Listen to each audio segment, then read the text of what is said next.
আঙুল ফোটানো কি খারাপ না ভালো? বিজ্ঞান কি বলে? আমাদের শরীরের অস্থিসন্ধিতে কিছু জায়গা খালি থাকে। এসব জায়গা ভর্তি থাকে তরল অস্থিমজ্জা দিয়ে। এতদিন ভাবা হতো আঙুল ফোটানোর সময় অস্থির মাঝে ফাঁক বেড়ে যায়, এর ফলে বুদবুদ সৃষ্টি হয়, অর্থাৎ সেখানে বাতাস থাকে আর তা বেরিয়ে যাওয়াতেই পটপটাং শব্দের সূত্রপাত। তত্ত্বটা আদতে ভুল।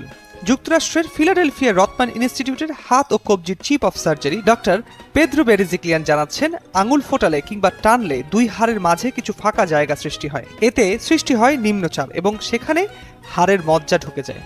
হঠাৎ করে এভাবে তরল ঢোকার ফলেই শব্দ হয়।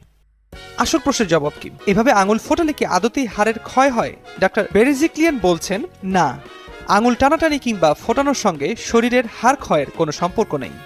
তার দাবি, আঙুল ফোটানোর অভ্যাস যদি ক্ষতিকরী হতো তবে এ নিয়ে অনেক প্রতিবেদনই পাওয়া যেত, কিন্তু তা হচ্ছে না। তাই হাড়ে সমস্যা কিংবা বাতের সঙ্গে আঙুল ফোটানোর কোনো সম্পর্ক নেই। আরও গবেষণার ফল। এতেও বিশ্বাস না হলে ডোনাল্ড আনগারের ঘটনাটি শুনুন।